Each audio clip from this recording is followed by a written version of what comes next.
மிதுனம் ராசி நேயர்களே, இந்த 2026ஆம் ஆண்டு ஒரு கலவையான ஆண்டாக இருக்கும்.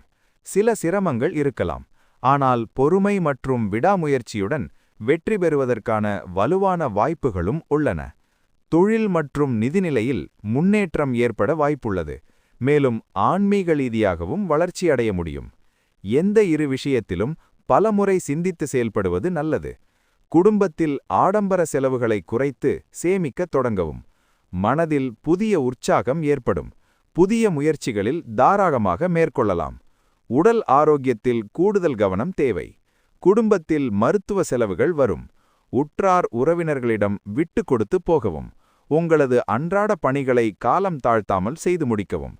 எதையும் சாமர்த்தியமாக சமாளிக்கும் சாமர்த்தியம் உண்டாகும். வீண் கோபத்தை குறைப்பதால் பல வகையில் நன்மை உண்டாகும். அடுத்தவர்களை நம்பி எந்த வாக்குறுதியும் தர வேண்டாம்.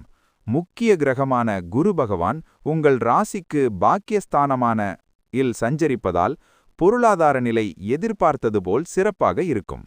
குடும்பத்தில் சலசலப்பும் கலகலப்பும் கலந்திருக்கும். எந்த ஒரு விஷயத்தையும் ஒரு முறைக்கு பலமுறை சிந்தித்து செயல்படவும். அடுத்தவர்களின் ஆலோசனையை விட உங்களின் சுய அறிவை பயன்படுத்துவதால் பல இடங்களில் வெற்றி பெற முடியும். ஆன்மீக பணிகளுக்காக நிறைய செய்ய வேண்டி வரும். குடும்பத்துடன் சென்று பிரார்த்தனைகளை நிறைவேற்றவும். குடும்ப அந்தரங்க விஷயங்களை மூன்றாவது நபரிடம் சொல்ல வேண்டாம். பயணத்தின் போது உடைமைகளை கவனமாக பார்த்து கொள்ளவும்.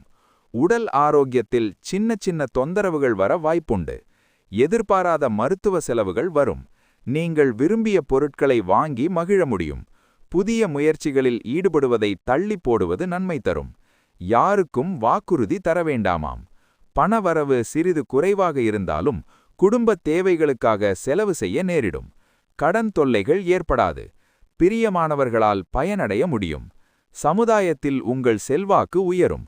புத்திசாலித்தனத்தால் பல புதுமைகளை நிகழ்த்த முடியும். துணிந்து செய்யும் காரியங்கள் அனைத்தும் லாபகரமாகவே முடிவடையும். சொந்தமாக வீடு வாங்கும் எண்ணம் வரும். வாடகை வீட்டில் இருப்பவர்கள் வேறு வீட்டிற்கு மாறிச் செல்வர். நவீன பொருட்களை வாங்க முடியும். கணவன் மனைவி ஒருவருக்கொருவர் அனுசரித்து போகவும். வீண் விவாதங்களை தவிர்ப்பது நல்லது. சொத்து விவகாரங்களில் சிக்கல்கள் வர வாய்ப்புள்ளதால் சற்று கவனமாக இருக்கவும். நண்பர்கள் மூலம் ஆதாயம் வந்து சேரும். கடன் பிரச்சனை ஓரளவு தீரும். குடும்ப பிரச்சனைகளை சமாளிக்க வேண்டி வரும். தெய்வ வழிபாடு மூலம் நல்வழி கிடைக்கும். உங்கள் தேவைகள் நாளடைவில் பூர்த்தியாகும். குடும்பத்தில் வசதி வாய்ப்புகள் பெருகும்.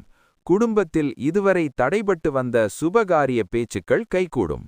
புதிய வேலைக்கு மாறுவது தொடர்பான யோசனை வரும்.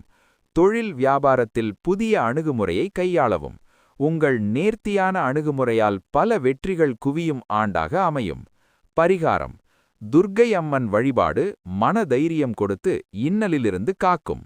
முக்கிய குறிப்பு: இந்த 2026இல் மாதந்தோறும் வரும் சந்திராஷ்டம தினத்தில் மட்டும் சிறிது எச்சரிக்கையாக இருக்கவும். சந்திராஷ்டம தினங்களில் விநாயகர் அல்லது சிவன் கோயிலுக்குச் சென்று வழிபடுவது நன்மை தரும்.